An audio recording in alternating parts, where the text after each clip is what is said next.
Untap Upkeep, and welcome back to the channel if you've been here before, and if you haven't, sit back, relax, and enjoy our show for you today. So for today's video, I was inspired to uh, kind of flesh out like a very budget-friendly version of a card from Assassin's Creed based on a new gamer at my local game store.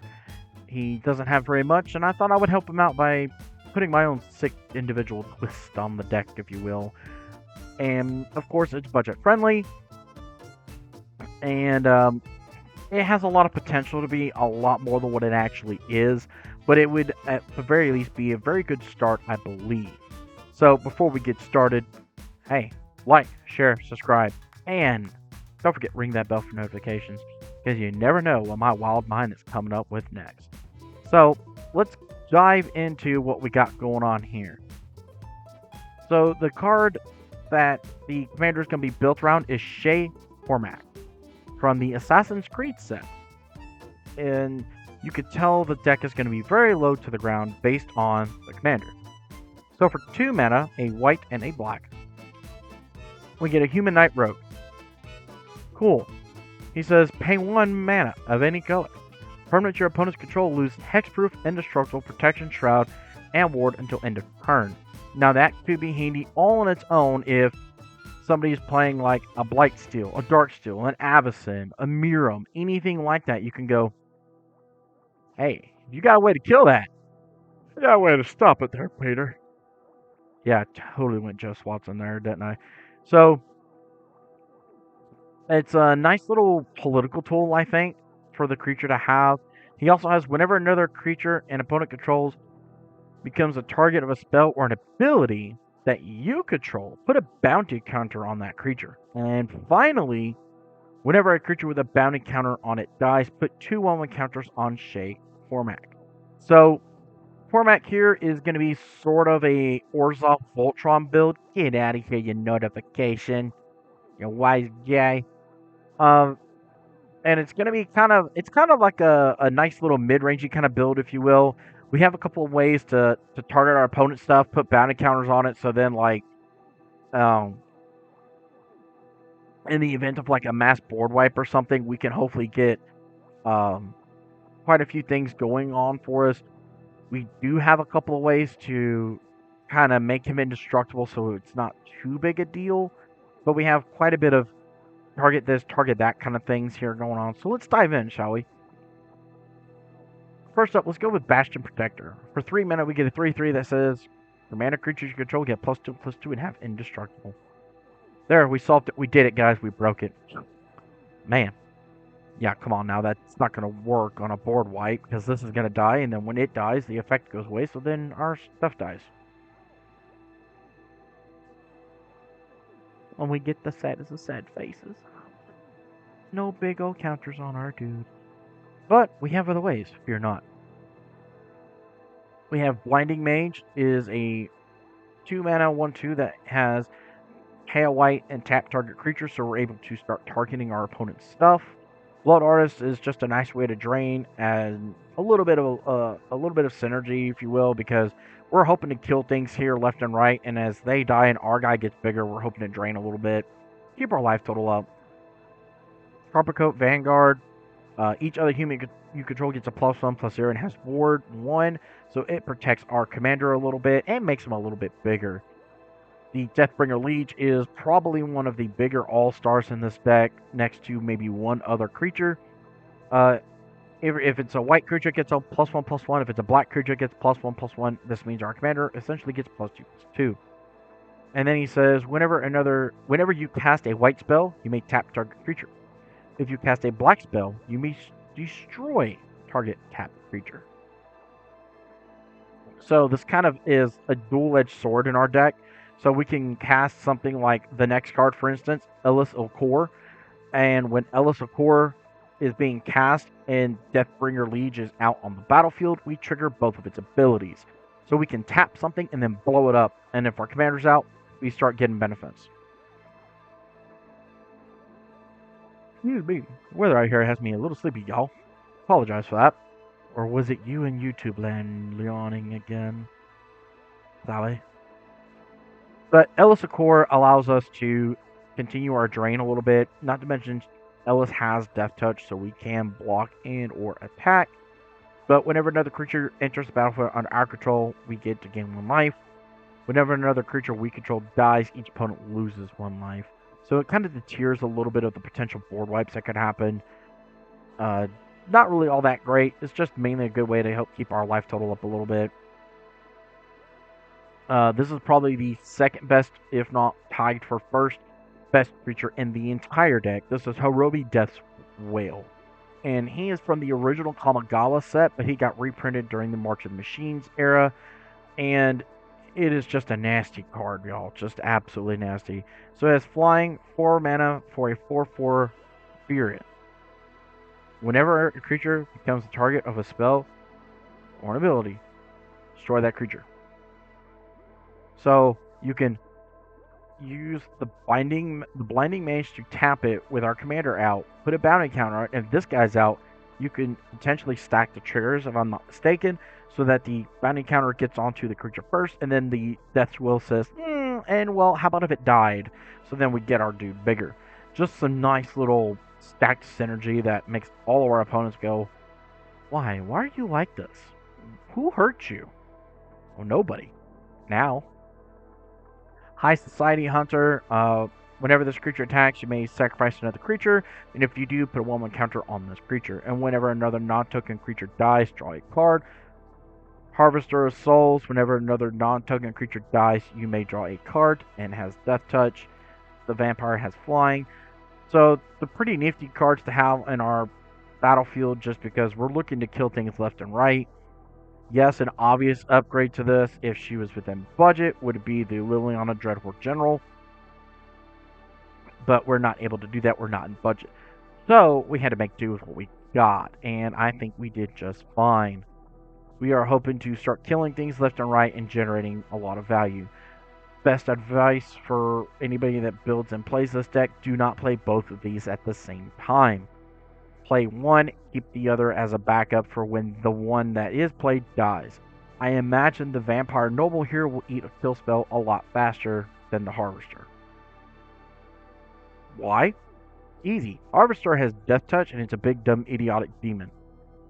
The Society Hunter has flying and gets bigger.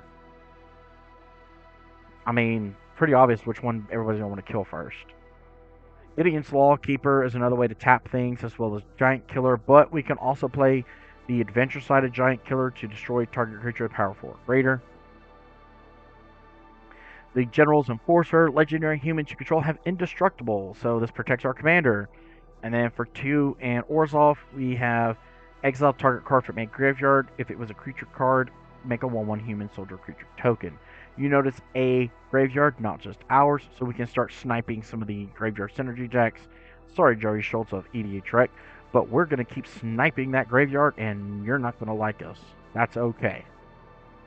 We're going to make graveyard decks the saddest of boys, or girls, or whichever you prefer. Next up, we have Jarina, Dauntless General. Well, when Jarina, Dauntless General enters the battlefield, exile target player's graveyard. Oops. My bad. And then we can sacrifice her to give humans we control hexproof and indestructible until end of turn. So it's kind of like a Selfless Spirit and has a little bit more upside. Just because when she comes into the battlefield, we're able to exile somebody's entire graveyard and just poop on their whole day. Pretty nice, actually.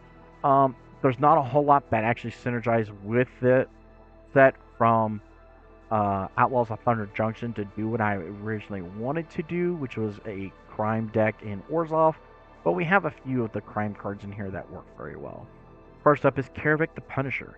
Whenever you commit a crime, exile up to 1 target black card from your graveyard. You may copy it, and you may cast that copy, and if you do, you lose 2 life. Here's the kicker part to it. Targeting opponents, anything they control and cards in their graveyards counts as a crime. So when we're tapping things down, we're committing a crime. But the big part to his ability, copies of permanent spells become tokens.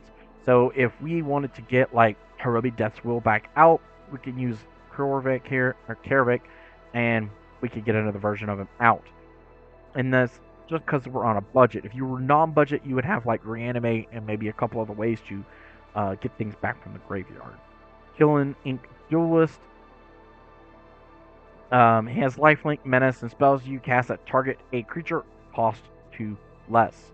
So this just synergizes well with our commander. Magda allows us to draw cards whenever an opponent attacks with 2 or more creatures, and if those creatures are attacking you or a planeswalker, we get to draw a card. And then whenever an opponent casts their second spell each turn, draw a card.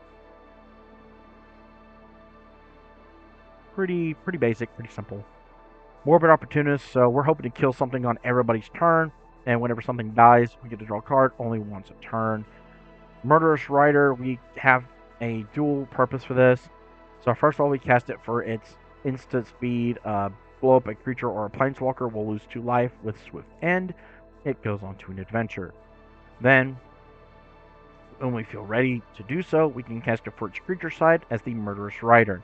It will have lifelink as a 2/3, and when this creature dies, put it onto the bottom of its owner's library. Pretty decent if you ask me.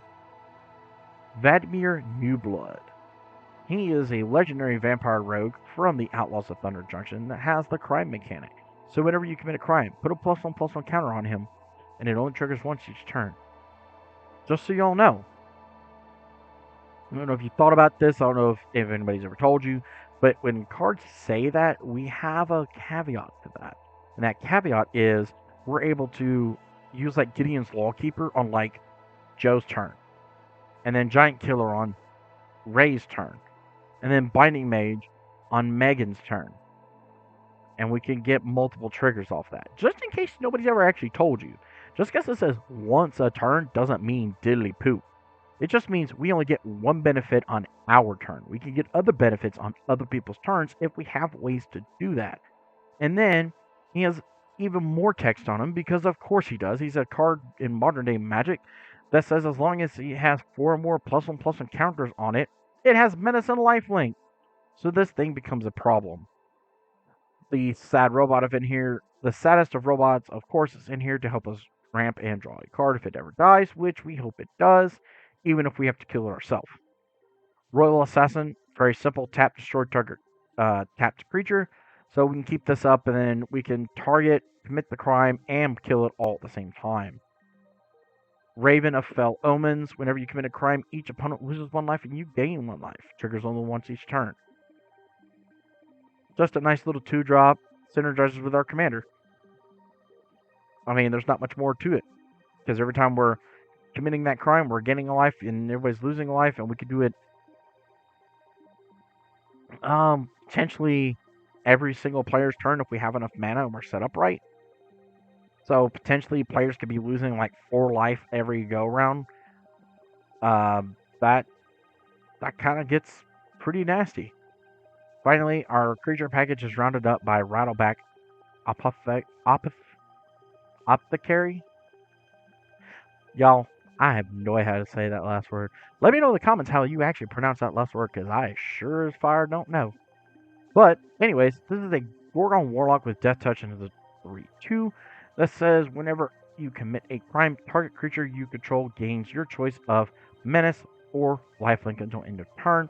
So we can either make our commander a pain in the butt to block by giving him menace, or we can potentially gain a lot of life by giving him lifelink, both of which are really good mechanics that we enjoy having in our deck. Moving on to our sorceries, it's kind of sporadic. Ambition's Cost, Night's Whisper, Read the Bones, and Sign of Blood all help us draw cards. Unearth allows us to reanimate something for dirt cheap as long as its mana value is 3 or less, which most of our deck is, especially the pieces we care about. So pretty much anything that commits a crime, minus, 2 or 3 cards. Slash the Ranks, I actually found a really good use for this. So destroy all creatures and planeswalkers except for commanders. So this could potentially board wipe and keep our commander alive, which is fine because he's more of a Voltron build, and we could just start turning him sideways. Austere Command finishes the job by destroying all artifacts, all enchantments, all creatures mana value 3 or less, or all creatures mana value 4 or greater. You get to pick 2. So we can start nitpicking and just blow up the board, yo. Finally, we have Hex, a way to destroy 6 target creatures at one time. Man, we can rank up some value off that. Our instant package is quite unique as well. We have the Blood Pack. Target player draws 2 cards and loses 2 life. Chain Assassination has 4 running. You may cast a spell for its 4 running cost if you deal combat damage to a player this turn with an assassin or a commander. Destroy target creature. If another creature died this turn, draw a card. So we could potentially draw a card from this or just straight up kill something. Not a bad idea, not bad synergy. Deadly Dispute. Sack a creature or an artifact, draw 2, make a treasure. We just like value out of that. T-Spark exiles a permanent with mana value 4 or greater. Fracture destroys an artifact, enchantment, or a planeswalker. Here's Downfall kills a creature or a planeswalker. I want to remake destroy target creature and manifest dread. Tragic Slip, something gets -1/-1 to win a turn, or if something has died, it gets -13 instead. So it is like the best answer to apply Steel Colossus. Or an Avacyn, just saying. Swords and Path are pretty standard in anything that is white or white X, as well as Stroke of Midnight. These 3 cards usually see a buttload of play and they're very, very good. Mortify can hit a creature or enchantment, and then finally, Valor's Stance is instant speed, make 1 creature we control indestructible, our commander, or we could blow up something that's got a power or toughness 4 or greater. Or we can remove a potential blocker out of our way and punch you in the face really, really hard, because that's what we want to do. The artifact package is going to be something you might have seen before and some things you probably haven't. So we have Arcane Signet, the Mind Stone, the Wayfarer's Bubble, Orzhov Signet, Soul Ring, Commander Sphere, Belwar Stone, and the Talisman of Hierarchy. We are also running the Swiftest to the Booties Haystack from the Assassin's Creed set to phase out a creature we control by paying 2 mana. And what does that mean? Well, it means this.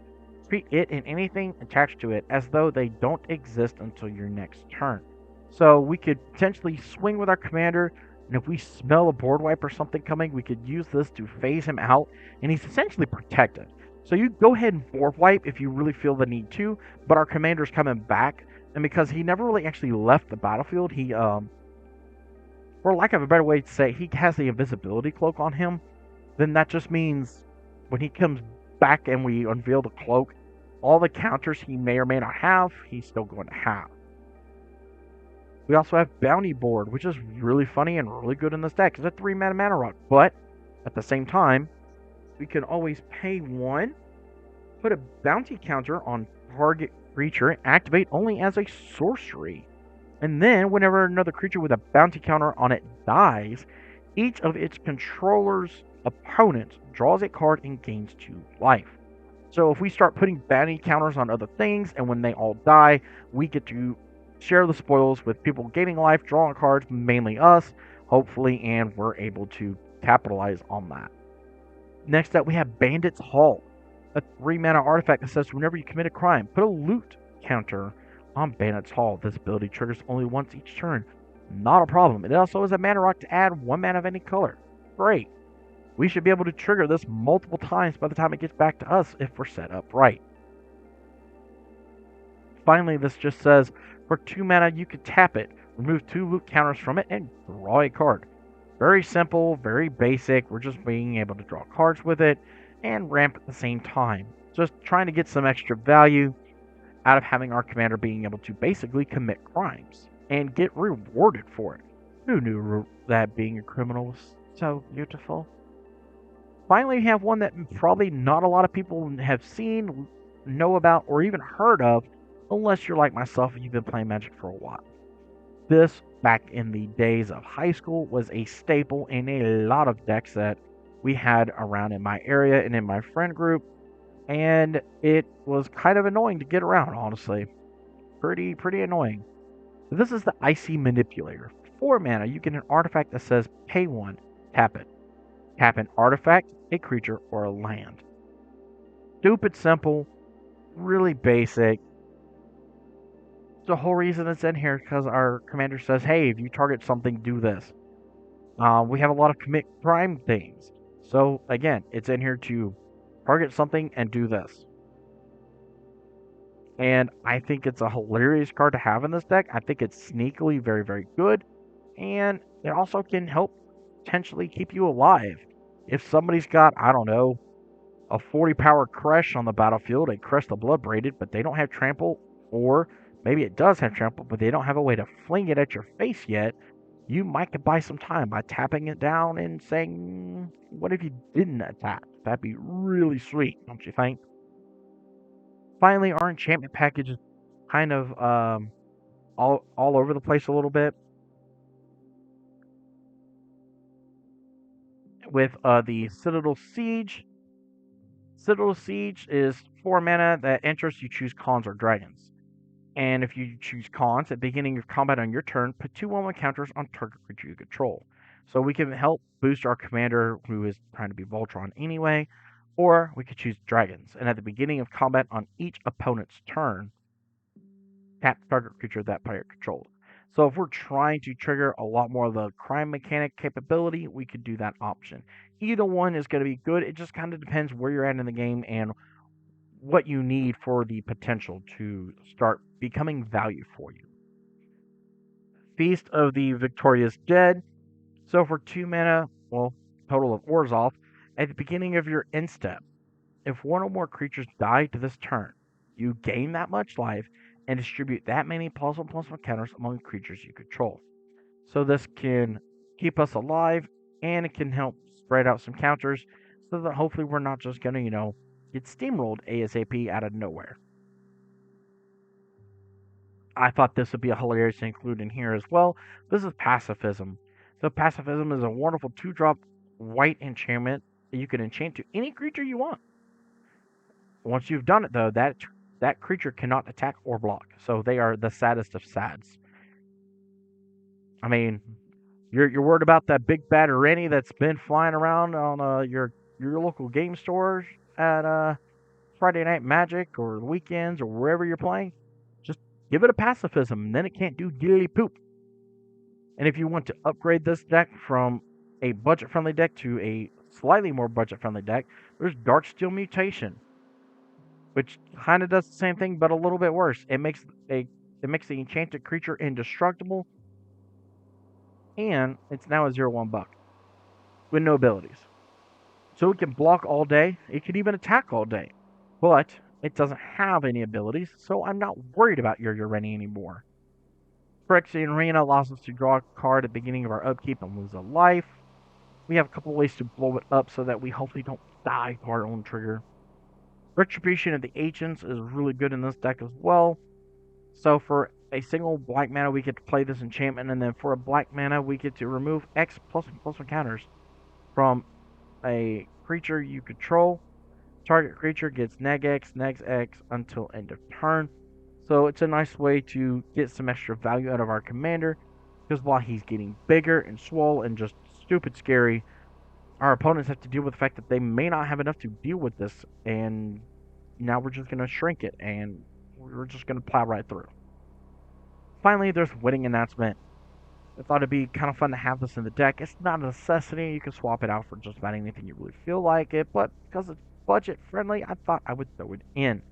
So it says at the beginning of your end step, put an invitation counter on this enchantment. If you attack with 2 or more creatures this turn, draw a card. Otherwise, create a 1/1 white human creature token. Then, if this enchantment has 3 or more invitation counters on it, you get to transform it. And then it just transforms into a Anthem effect. So creatures we control get a +1/+1. So there's nothing really fancy or powerful or like splashy about this card. It's really just a nice little bonus Anthem, and we could get a little bit incremental value from it. Our curve is really, really low. In the last section we have to go over the land base, because of course, why not? So we're running a lot of your typical lands from the castle all the way down to Terramorphic Expanse. We're even running Rogue Sage to be able to make our commander unblockable, because he's the focus of our deck, to get really big, really dumb, and just hurt people. We're running some of the More budget-friendly dual lands at the time of the build. This was like 98 cents, so it's gone up like 6 cents. I'm just gonna leave it. But we have some budget-friendly land base here, some budget-friendly dual lands, things like that. We are gonna run the Vault of the Archangel, which will make our opponents have to think twice about blocking a creature, let alone 2 or 3 or 4 or 5. So creatures we control will gain Death Touch on lifelink until end of turn if we just pay 2 and then a white and a black and tap this land. So it's a nice way to ensure our commander is going to hit, or at the very least keep our life total up so we can keep dragging this game out and just eventually basically dumpster our opponent. That's kind of the highlights for the land base. You could go back and check it out if you wish for your own 2 eyes, or 1, however many you have, and then make your decision there and make your adjustments there. This is budget friendly, so a lot of them are basics, but it's okay. Our mana curve, as you can see, is really dumb. We're like super low to the ground. In fact, our average mana value of our main deck is 1.69. Nice. With lands, and then 2.65 without lands. So the medium value of our main deck is 2 with lands and 2 without lands. And the deck's total mana value is only 167 different pips. So there you have it. There is Shay Cormac. But wait. What if I told you I got a little bit more spice I want to show you, huh? Here, listen. Here, look. We're going to open up the considering board, and we're going to look at some of the game changers and other things that make this go up a level. First off, we have the wonderful, all-glaring, all-powerful Esper Sentinel. Draws us cards. Simply put, it draws us cards. Then we have Lotho, the Corrupted Sheriff. So whenever a player casts their second spell each turn, we get to lose 1 life and make a treasure token. Yeah, we're going to lose some life, but we're able to ramp and start doing more things. Dam is another board wipe or piece of spot removal, as well as Anguished Unmaking is just a nice way to just deal with some problematic things. We, of course, would want to add Smothering Tithe because we're just going to keep the ramp train going, and then we're just going to start making people very sad.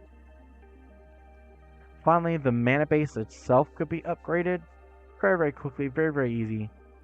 Vault of Champions, Shadowy Backstreet, the Godless Shrine, the Concealed Courtyard, and the Bleach Bone Verge. They're all just another good chunk of land that you could throw into this deck and really have some fun with, and potentially just, nug somebody upside the head. So like I said, this has been Shay Cormac. So Shay Cormac is not the most powerful commander I've ever built. It's definitely on the wacky side, and it's got a lot of potential to be way stronger than it actually is if you actually decide to go down this road, do some research, and invest in a little bit of money here and there. You could potentially make this deck fairly good, I think. The only problem you'll have is being able to consistently trigger him, just because not everybody has a lot of creatures at one point in time, and not everybody has creatures that are going to be targetable, such as like Miram is probably a good example of not being targetable very well, just because you always have to have 2 mana open. So you have to have something that targets Miram, and then you have to 2 more mana to be able to pay the ward cost, otherwise it is countered, and that just makes you all sad. But fighting something like Ureni from the new commander set could be a little bit difficult, just because Ureni plays a lot of big dumb dragons, and you're not going to see those big dumb dragons until they've already hit. And that could be, in the stock list, maybe turn 3 if you're lucky, you'll start seeing some dragons. But, in the stock list, you do have a couple smaller creatures you could start doing things to. Try your best not to hit a token, because people don't care about the tokens. They'll yeet them to the sun for all they care. And that makes this deck a little bit janky and a little bit hard, because you want to be able to have your opponents with creatures to be able to target and get his abilities off. So if you're not playing in a very creature heavy meta, this could be very difficult for you to get up off the ground. But if you are very creature heavy, like you would be fighting me, for instance, this might be very, very well. So let me know what you think about Shay Cormac. Is he something that you have a little bit of interest in you're wanting to build? He's not quite aristocrat, but he's kind of just off the beaten path, if you will. And I think it would be a lot of fun to play this deck. I definitely would say you'd want something that's power level 2 from the bracket system, or maybe just a little bit weaker, just to have some kind of fun games. I'm not going to sit here and tell you you're going to blaze out the gates and just burn everybody to the ground with this deck, because you're not. You're not. But you can tune him a little bit more and make him a little bit more Voltron if you wish. There's like you can make him almost like an Orzhov Enchantress list, which might actually work a little bit better. You have a little bit more synergies. Kind of half of one does of another. It depends on well, I guess, are you trying to be unique and different and stand out from the crowd, or are you trying to do what everybody else is doing? So let me know what you think about Shay here. I think Shay Cormac is going to be fun.